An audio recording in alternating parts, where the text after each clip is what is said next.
Welcome viewers to the second segment of the ninth lecture of the course of Introduction to Category Theory.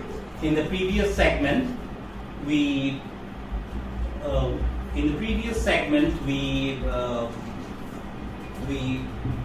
verified that the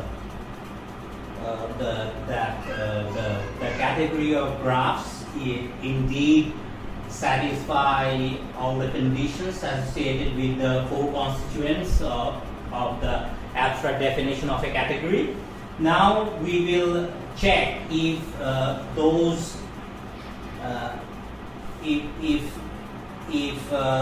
four constituents for the setting of the category of graphs conform to the identity law and the associativity law. All right. So let's get started with the identity law. Remember that the identitymorphism IDG on the object G of the category of graphs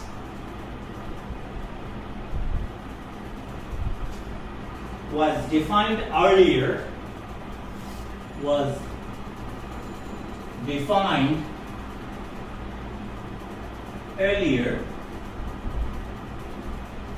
by means of two identity maps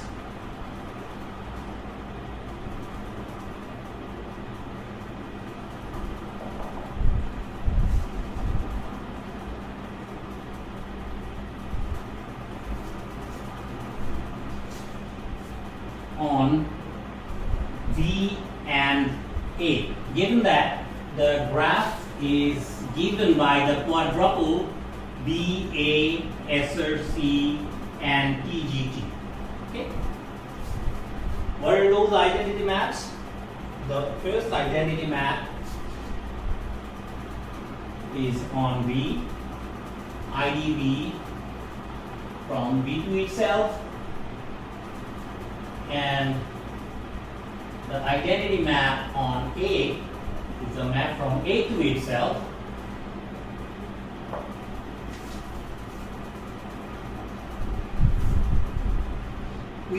What did we do next? We defined the composition of two graph homomorphism and showed that the definition indeed yields a graph homomorphism. Okay.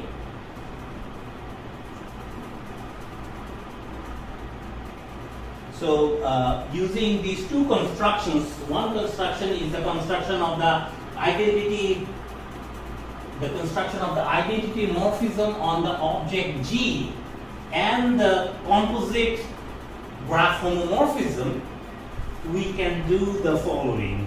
Okay. So let's pick a graph homomorphism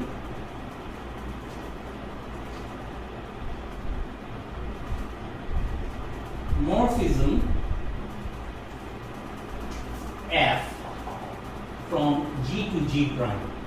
Okay. With G given by this quadruple B, A, S, R, C, T, G, T, and G prime given by this quadruple V prime, A prime, S, R, C prime, and T, G, T prime. Okay. We need to check that these guy holds. F composed with IDG should be the same as F, and IDG prime composed with F should be the same as F. This was the identity law. So in our case, we need to check that this indeed holds. Okay. So there is one thing here. So here, in both the equations, you have equality of two graph homomorphism. So what does it mean by equality of two graph homomorphism? whenever you have equality of two graph homomorphism, they should agree with each other on both the vertices level and the arrows level. So, for the right hand side graph homomorphism, you have two constituent functions f0 and f1. Similarly, for the left hand side graph homomorphism, you have, so let's focus on this part, okay? So on the left side, you have the constituent, this sub-0, okay, which is in the vertex level, and that should agree with the vertex level constituent function f0. And in the arrow level, they should also agree, okay? And only then you say that these two graph homomorphisms are equal. Similarly for the other equality, all right? So let's do it.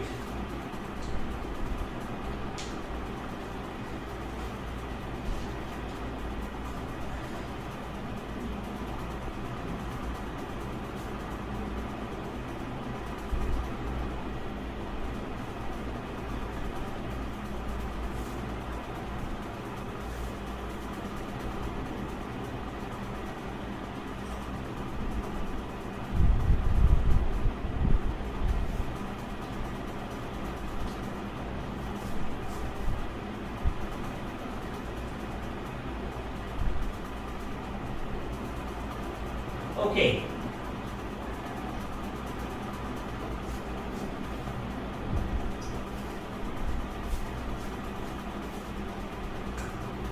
Let the graph homomorphism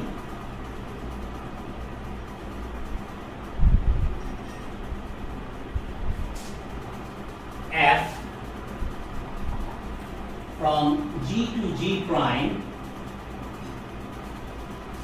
be given in terms of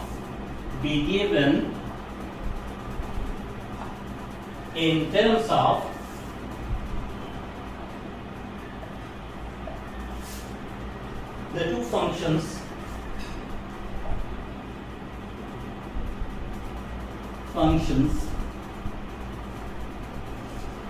f0 from V to V prime and f1 from A to A prime with the two commutative diagrams below.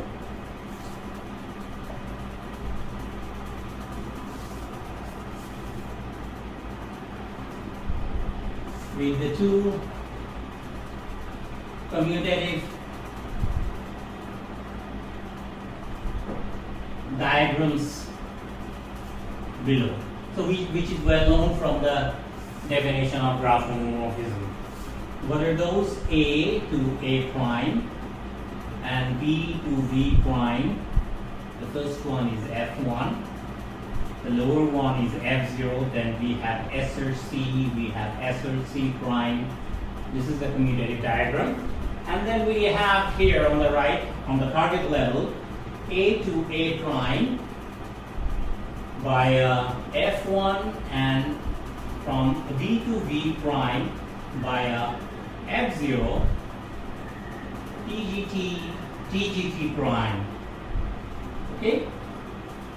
Is also used. This is something that we call figure 1. Okay? Remember, we need these numbers. This follows from the fact that F is a graph homomorphism. Right? Now there is one other thing. Note that the identitymorphism, note that the identity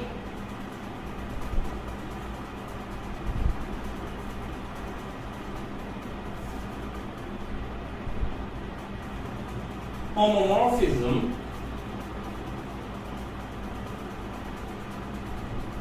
homomorphism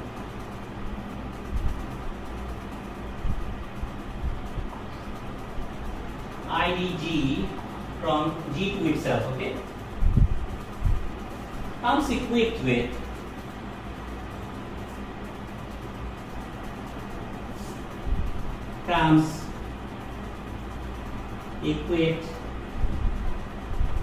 with two identity maps, right? With two identity maps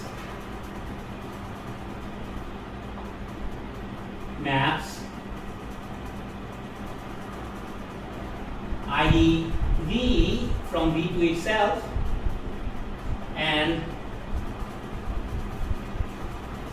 ID A from A to itself. Okay? So these are the constituent functions for this graph homomorphism that we have studied in the previous segment, such that the following diagrams commute. Such that the following diagrams commute. What is that? So for this graph homomorphism, we have at the arrow level the identity map,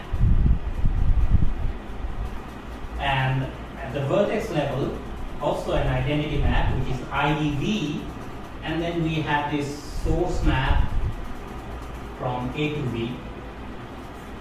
And then on the right side we have on the target level A to A is IDA, and then from V to V is this IDV, and this is TGT, and again this is TGT. Okay, these two diagrams can be. We verified it earlier in the first segment of this 9th lecture. So this is labeled as figure 2. Okay. Now,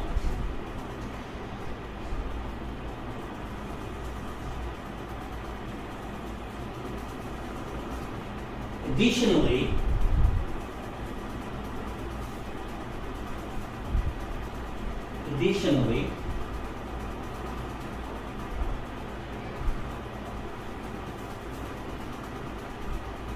for the identitymorphism for IDG prime from G prime to itself, okay?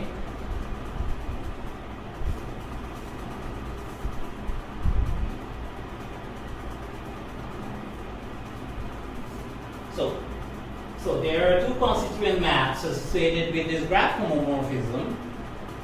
What are those? ID V prime from V prime to itself and ID A prime, which is from A prime to itself, such that the following two diagrams commute, which is as follows. This is A prime to A prime, and this is ID A prime, and then from V prime to V prime, this is ID V prime, and then you have this SRC prime,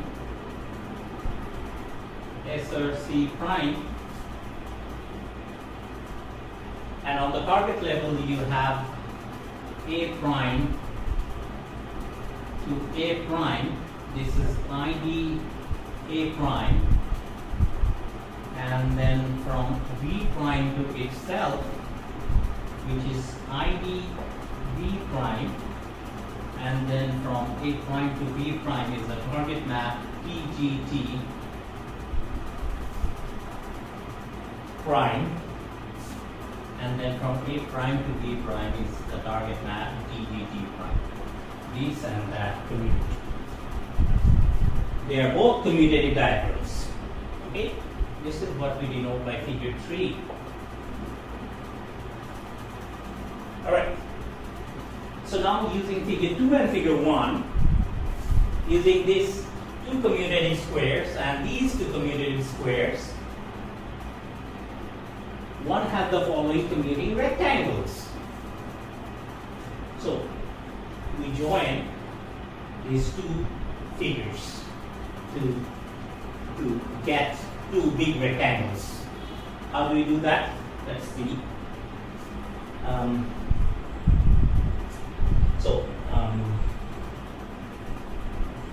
We have first we draw this figure 1. Okay. So let's draw the left commuting square of figure 1, which is from A to A prime. I have F1, and from B to B prime via F0, and this is SRC, and this is SRC prime, and let's adjoin this this left hand square to this square to get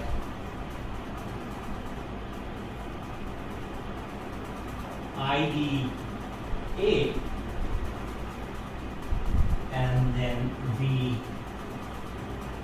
IDB SRC. Okay, so both these commute.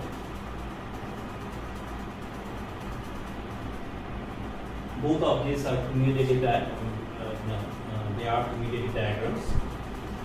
Now for the right hand side, for this diagram, we do that. So A to A prime again via F1, and then from B to B prime via F0, and now we have TGT instead of SRC. TGT prime, right? TGT prime, and now we join this right hand square to this square, so that we have IDA, and then you have V to V IDB, and this guy is TGT. And both of these squares are commutative squares. Okay. Good. So we have two commuting rectangles, this one and this one. Okay. Since these two squares commute, since both of these squares are commuting squares, this big rectangle is a commutative diagram, and the same holds for this big rectangle here on the left. All right. So what did we see? Now, right. So now let me erase these parts.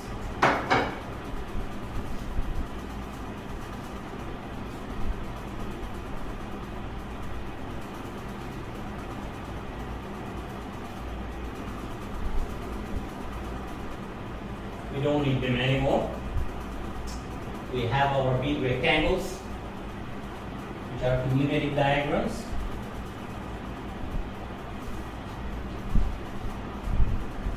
These commuting squares are of no use to us now.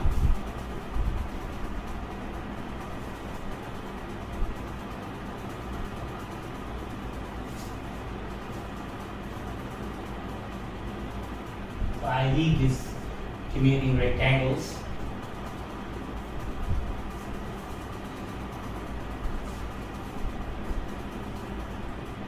So by the definition of composing, by the very definition of composition of graph homomorphism,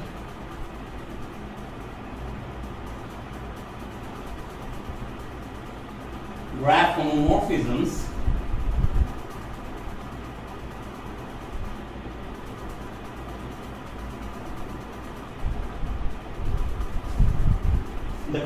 homomorphism, the composed homomorphism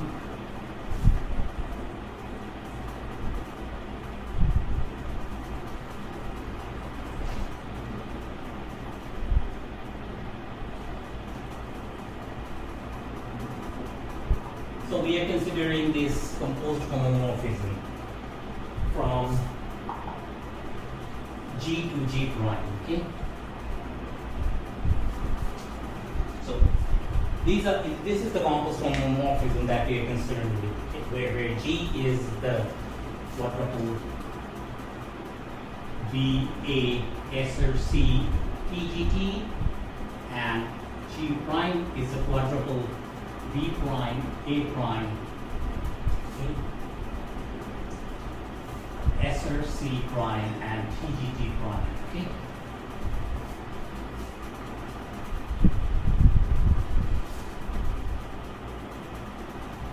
So since we are concerned with this graph homomorphism, let us have a look at its two constituent functions. Okay, I mean that the constituent functions at the vertex level and the arrow levels. Okay, let's see. So one function is f composed with identity map on the graph G sub 0. Okay, it's in the vertex level, and that is by definition of composition of graph homomorphism, right, is defined as, we call F0 composed with the zeroth part of this identitymorphism, which is IDV. Okay?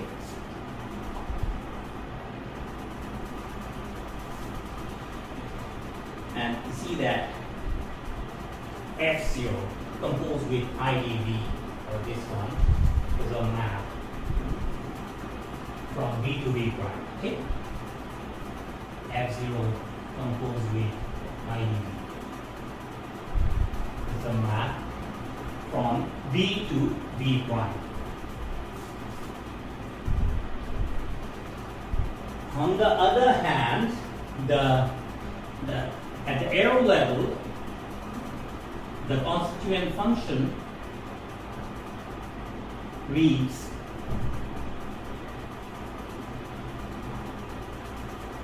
F1, and the arrow part of this graph homomorphism IDG should be IDA, right? F1 composed with IDA is a map from A to A prime. This is F1 composed with IDA. Okay? Is a map from A to A prime.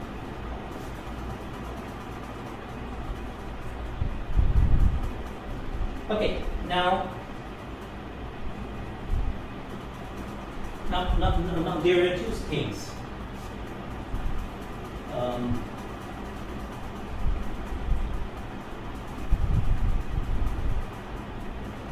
Since it's easy to see that F0 composed with IDV, so these are just functions, plain functions. F0 composed with IDV is simply F0, right? This is it comes from the definition of the identity map on a set. And F1 composed with identity map on A is simply F1. They follow from the definition of identity maps on sets. So therefore, one has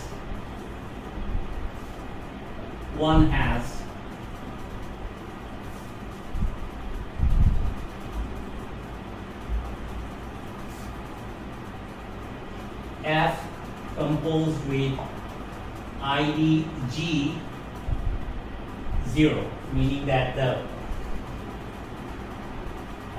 at the vertex level, this graph homomorphism should read as F0, and at the arrow level,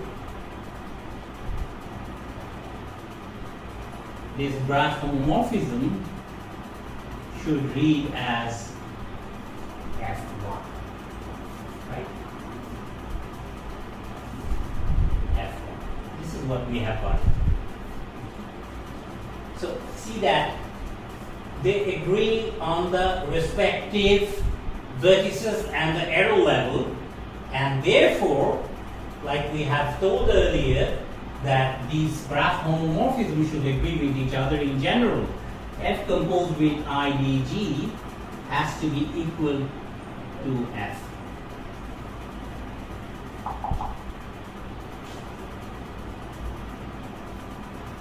Since the component functions agree with each other in both the vertices and the arrows level, they have to agree with each other in the graph homomorphism levels. Okay, so this holds. So using similar reasoning, one can show that IDG prime composed with F is F. Okay. All right. So for the verification of the associativity law, let's observe the following.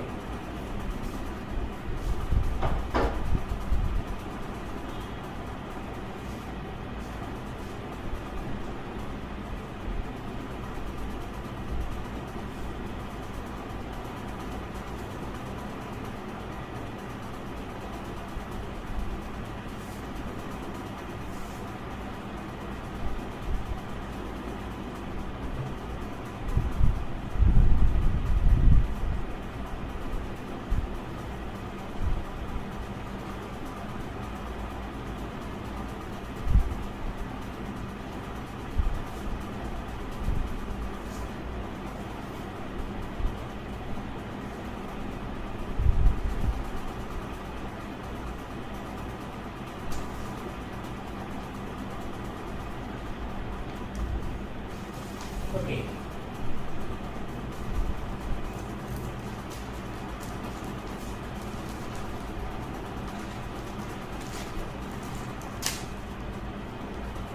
So we have to first take three composable graph homomorphisms.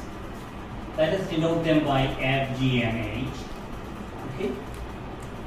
And we need to show what? We need to show that H composed with G composed with F is the same as H composed with G composed with F. This is what we need to verify for three composable graph homomorphisms.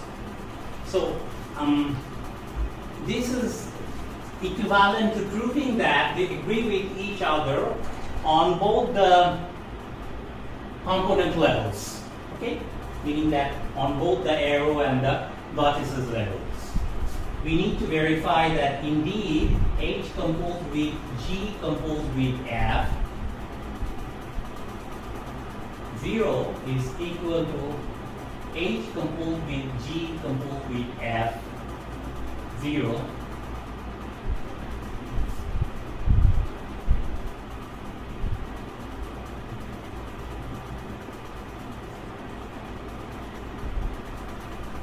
and H composed with G composed with F1 is equal to H composed with G composed with F1. Okay? So it's left as an exercise. You gotta check that these two things hold using the definition of graph homomorphism. So these two should be done by you. Do it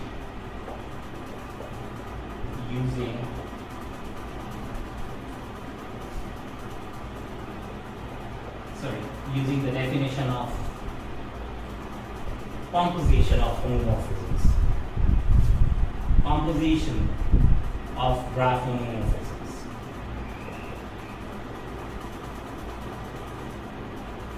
Okay, it's easy to check. So next we study the example of category of monoids. We study category of monoids.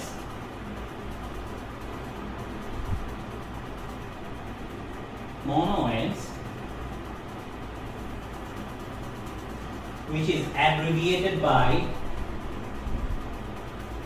or denoted by MON.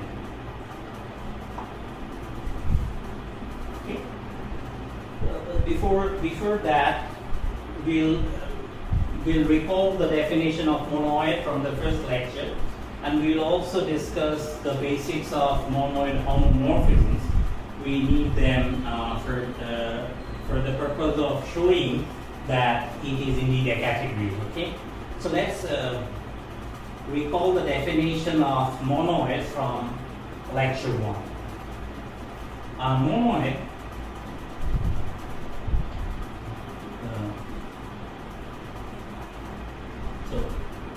a note on monoids and monoid homomorphisms.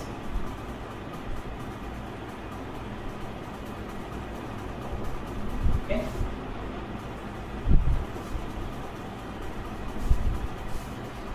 Okay. So a monoid calligraphic M. Okay. This is we will denote monoid with calligraphic M. Is a triple.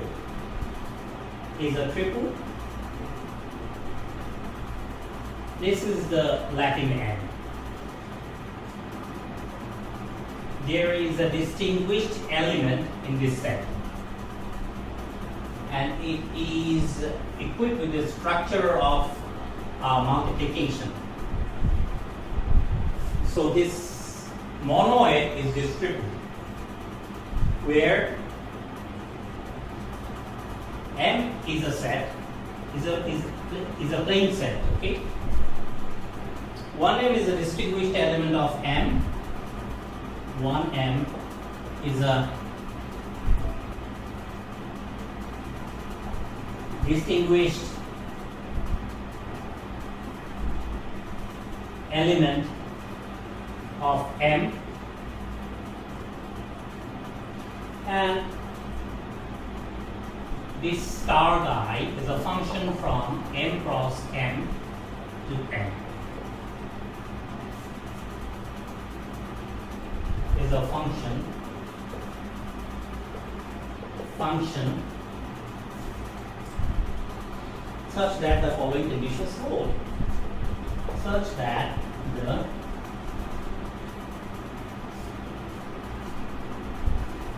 following conditions hold for all M, N, P in the set. The first condition is M star 1M. Okay? Since star is a map from M cross M to itself, so M cross M to M, so M star 1M is supposed to be 1M star M is equal to M for all M in the set M.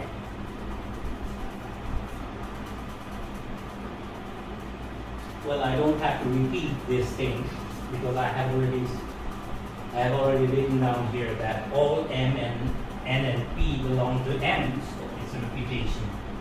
I can avoid. I should avoid repetitions. And secondly, the associativity law and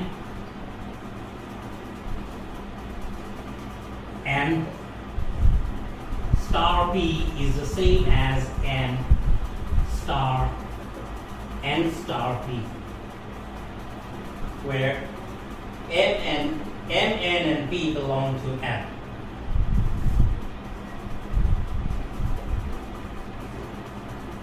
So this is the situation, and if these two conditions are fulfilled for any N and P in the set N, we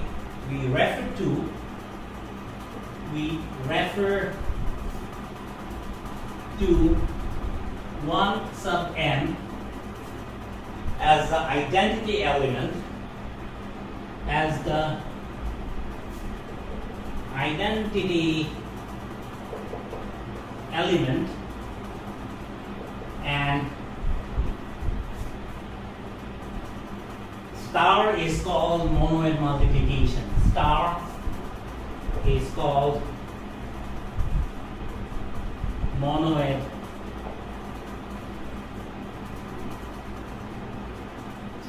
multiplication.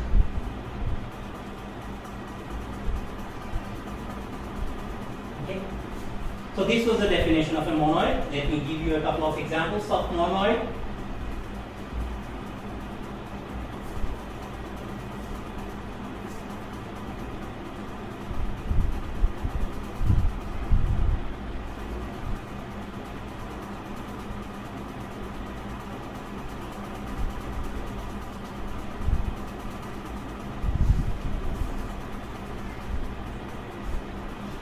Examples.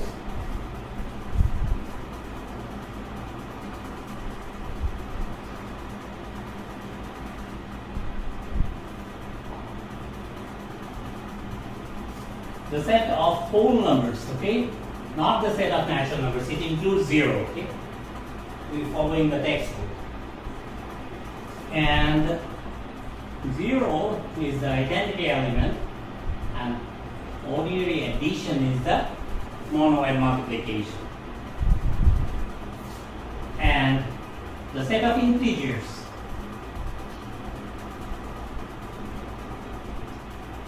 zero with the standard addition are examples of monoids.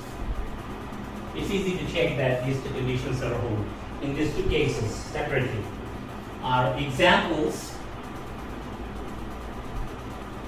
of monoids.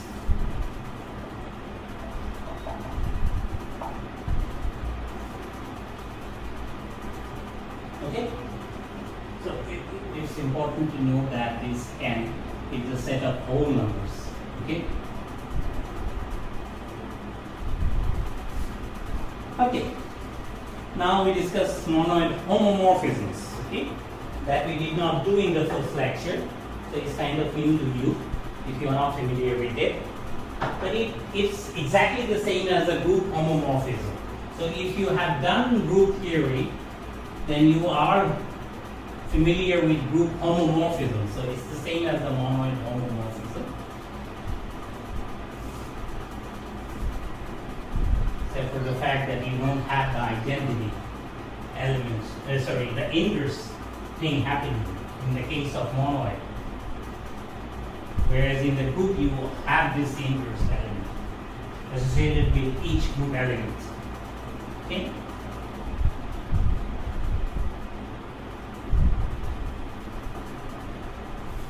Okay.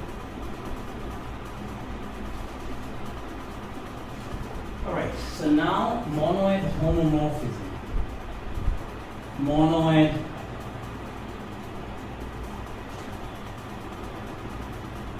homomorphisms.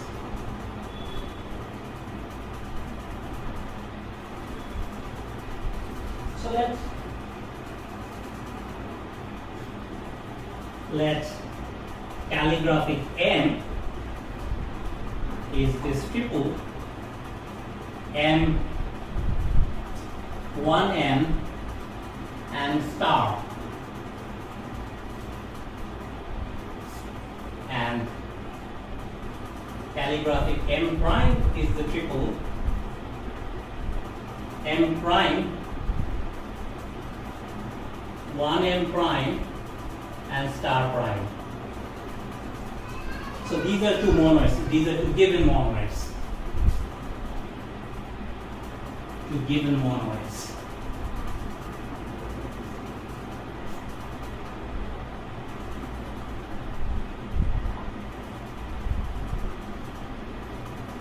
Monoid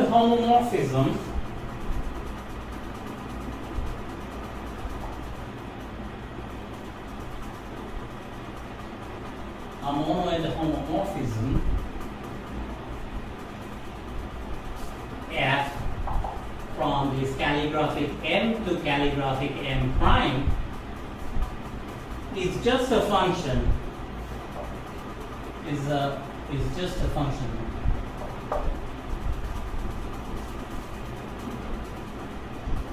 with abuse of notation. I'm going to denote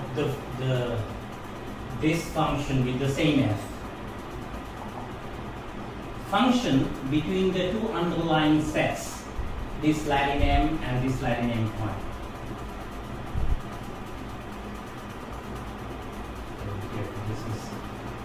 So this is a map between the two underlying sets. Okay? So by definition, a monoid homomorphism is nothing but the function between the underlying sets subject to some conditions, satisfying the following.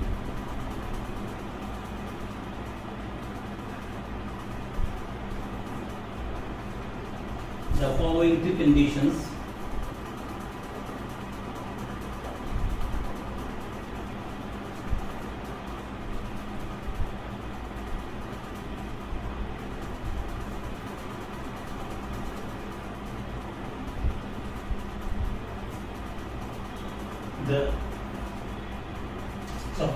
So 1M is a distinguished element in this set. So is 1M prime in M prime. So when F acts on 1M, it should spit out 1M prime, meaning that the identity is preserved under this function. Okay? And secondly,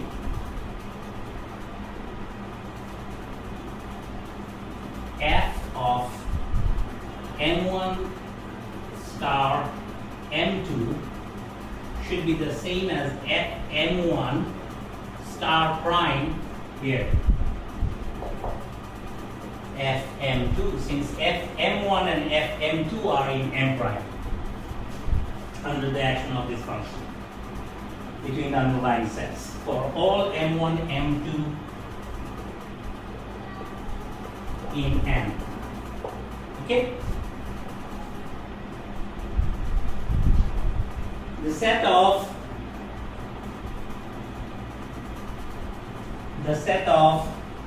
monoid homomorphisms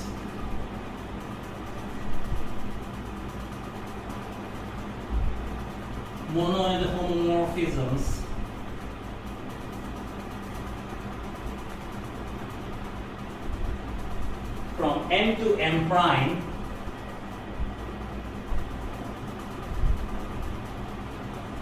from this calligraphic M to calligraphic M prime is denoted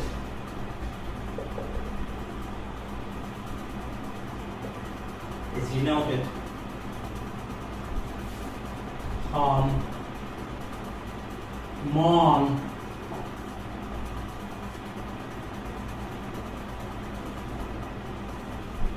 okay.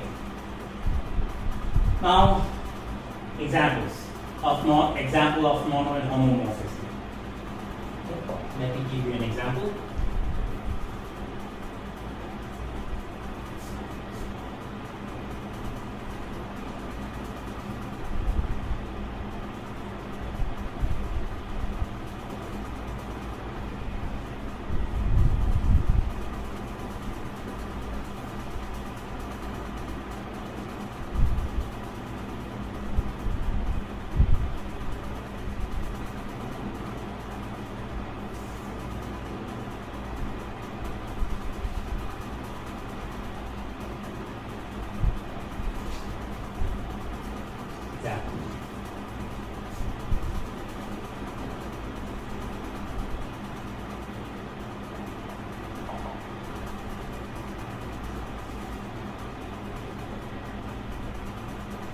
Alright, so it's obvious to know, it can be obviously noted that there is an inclusion of the set of whole numbers into the set of integers, okay?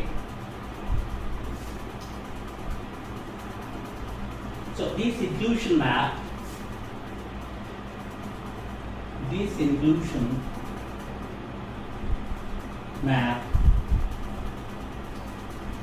induces a monoid homomorphism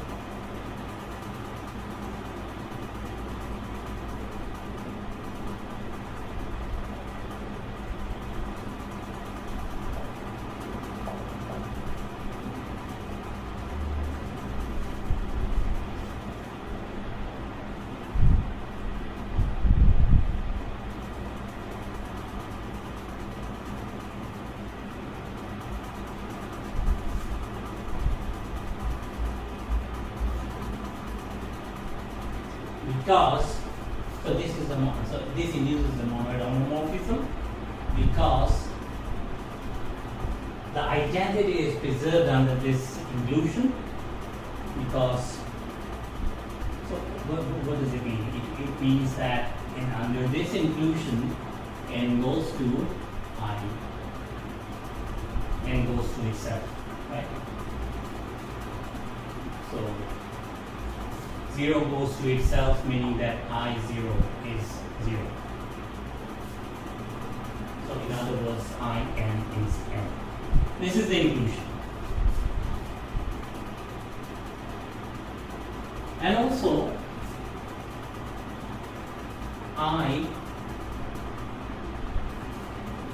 n1 plus n2 is simply n1 plus n2. For all n1, n2 in the set of whole numbers. So now let's get back to the discussion on monoid category of monoids. Okay? Category of monoids.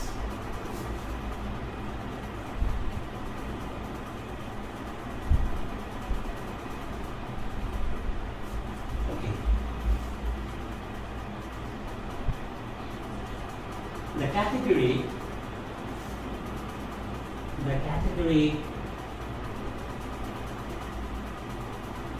of monoids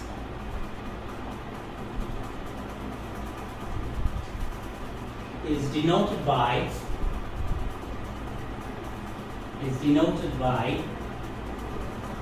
MON. Okay, boldface MON. So now we need to check that it's indeed a category. So in order to do that, first we check check with the constituents of the definition of a category. So firstly, we see that object of mon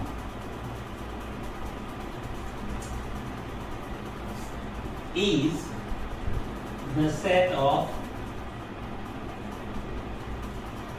all monoids, and it's a small category. Now for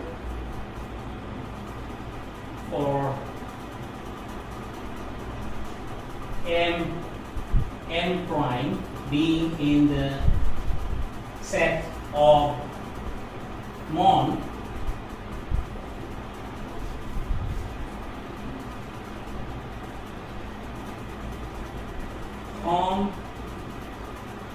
mon is a set. That is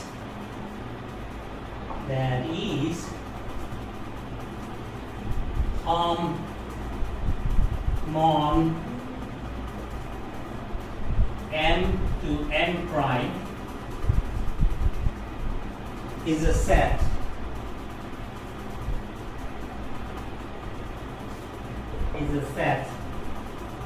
as has been stressed earlier, as has been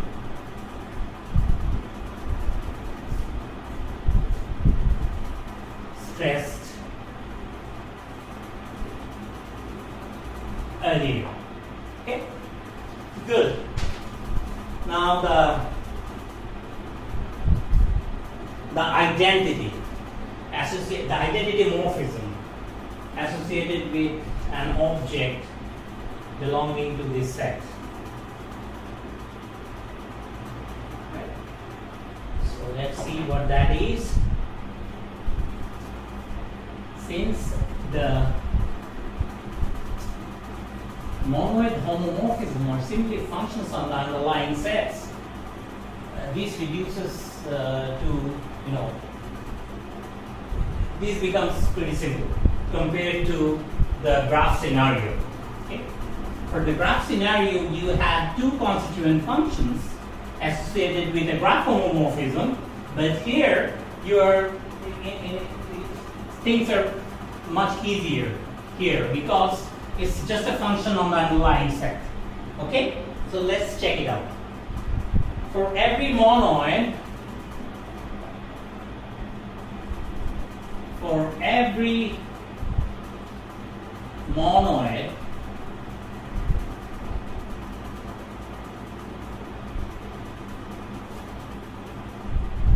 M, 1M star. Stop it. Okay?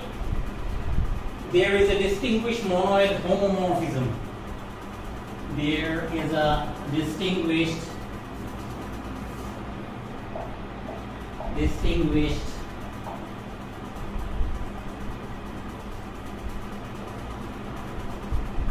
monoid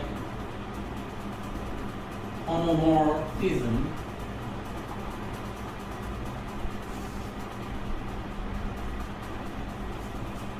IDM from the monoid to itself given by the identity map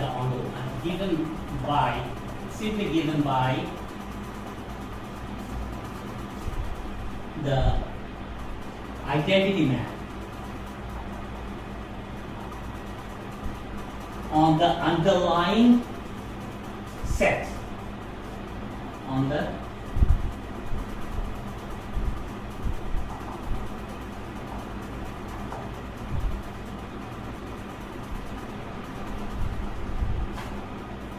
M of the monoid calligraphic M.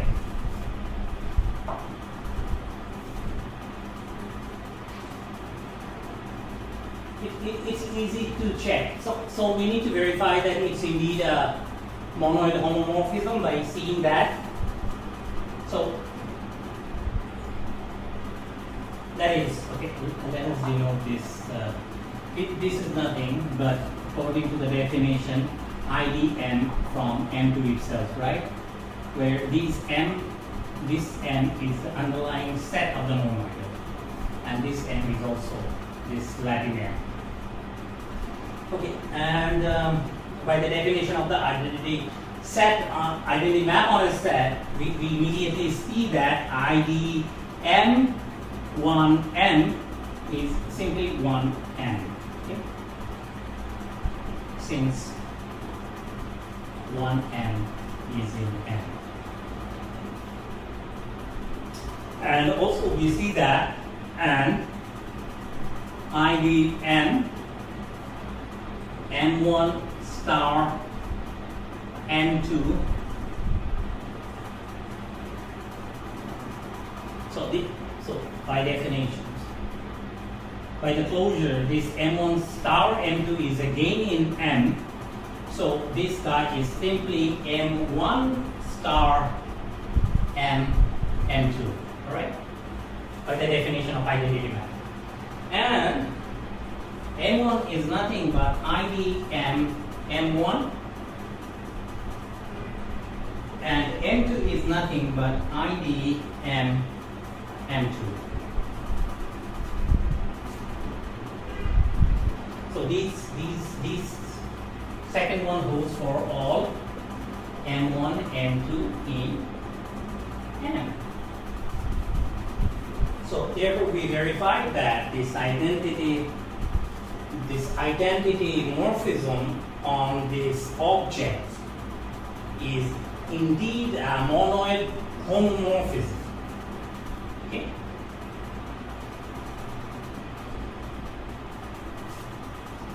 Alright. This is good. Now, how about the composition? The fourth constituent of the definition of category. So in order to do that, let's assume that M is already taken to be that monoid. Now, we also assume that there is another monoid given by this triple M prime, 1 M prime, and star M prime. Okay. And there is a third monoid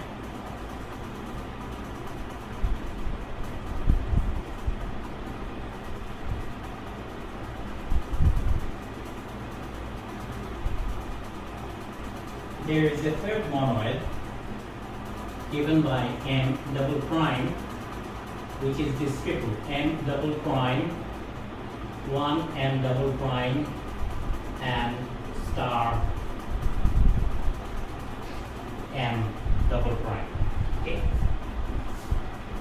So there are three monoids. One is this calligraphic M prime, and the third one is calligraphic M double prime. Okay. Now consider the following monoid homomorphisms. Consider the following monoid homomorphisms.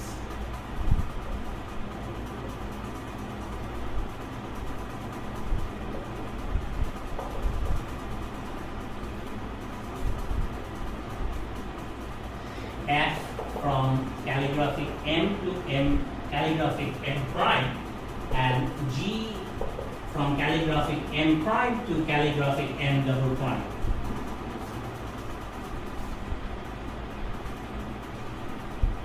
So, well, by the definition of monoid homomorphisms, I'm supposed to take this M to be a function between the underlying sets. So F is nothing but a function from M to M prime, and G is nothing but a function from M prime to M double prime. Okay?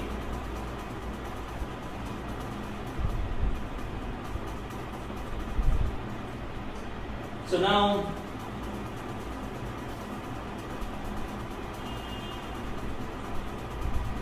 G composed with F from M to M double prime is defined in the obvious way. Is defined in the obvious way, so that the function between the underlying set, so that this monoid homomorphism is supposed to be a function between the underlying sets, so that the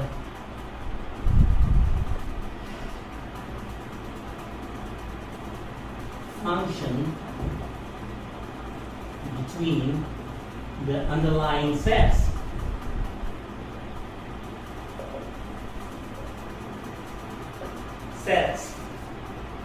is given by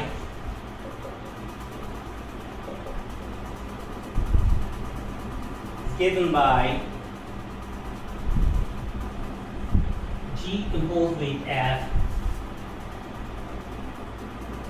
is a map from M to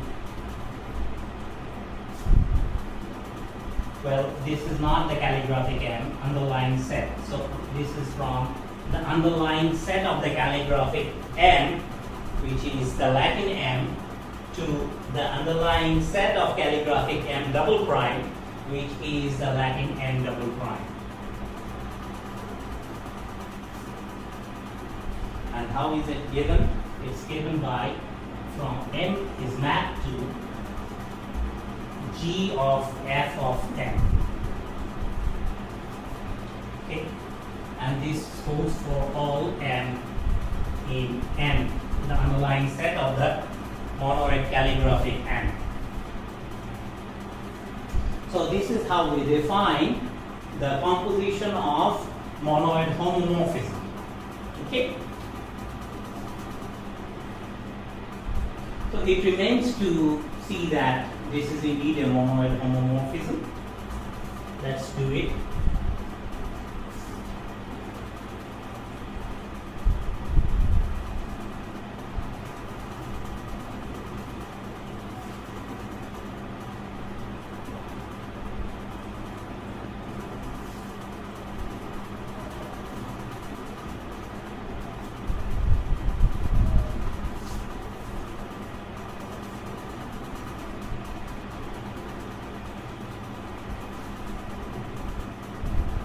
So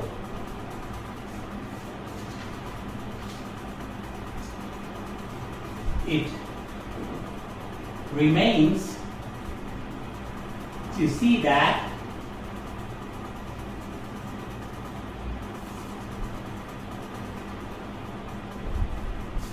G composed with F, which was defined to be a function between these two sets,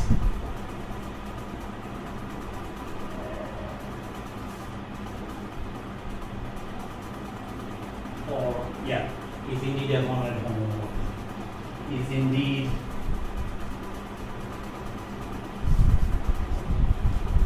a monoid homomorphism.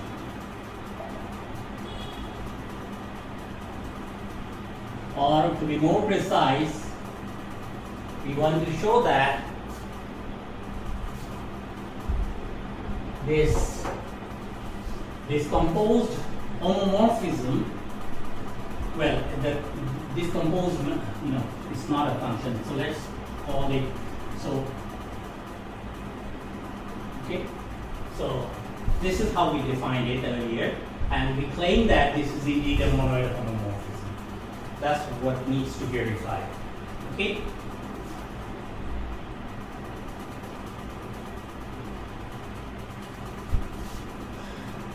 So observe G composed with F acting on one M. Okay. Well, so F is a monoid homomorphism from M to M prime. So it's supposed to give me G of 1 M prime. Okay. Since F is a monoid homomorphism from M to M prime. And since G is a monoid homomorphism from M prime to M double prime, so I'm supposed to get 1 M double prime here. Okay?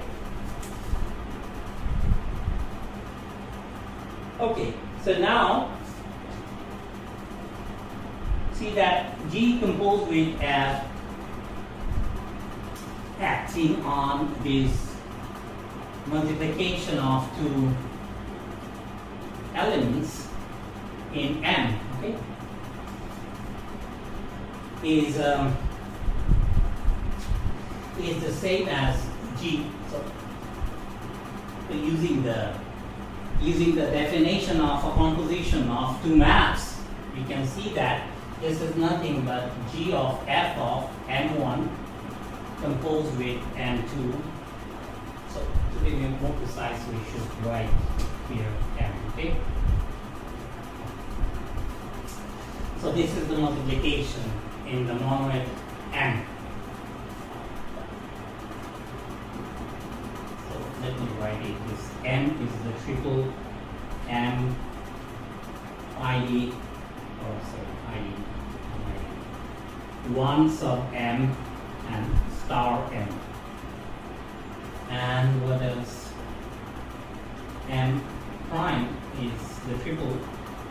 M prime 1, M prime star M prime. And M double prime is the triple.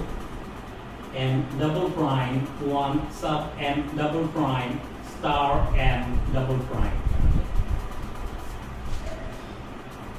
Alright. So now, since,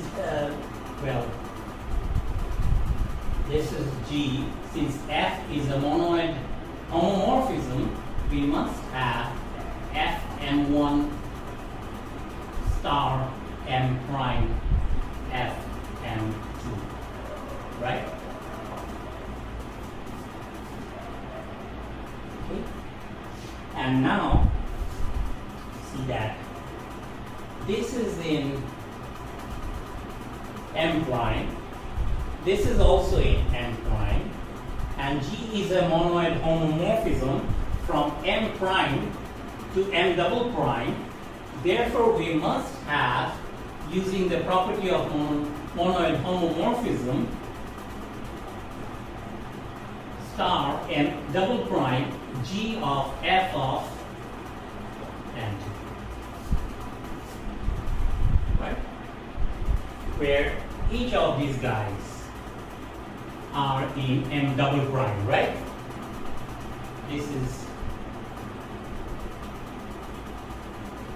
This guy is in M double prime, so is this guy.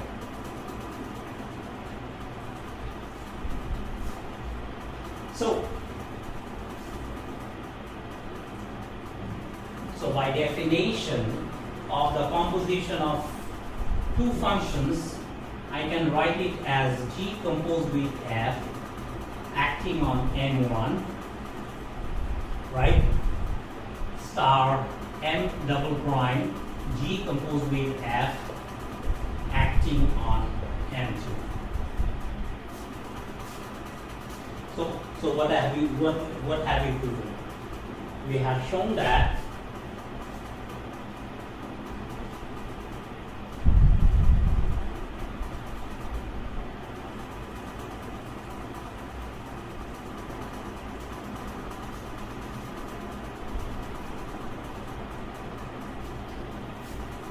we have been able to show that G composed with F M1 M2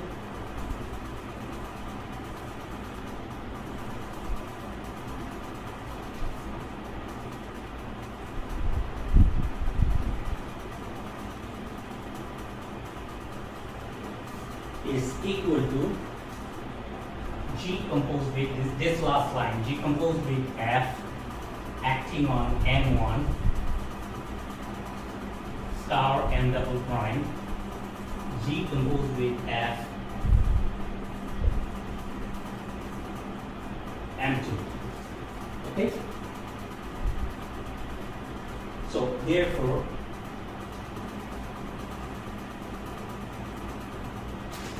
this is a monolith, not a graph.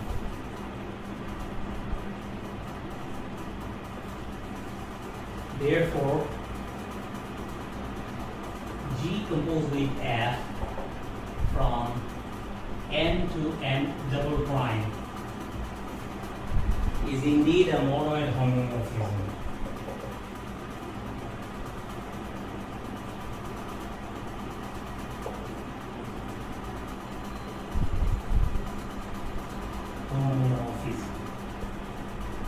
Okay? So we have been able to show that we have rightly defined the composition of monoid homomorphism. Okay? Now,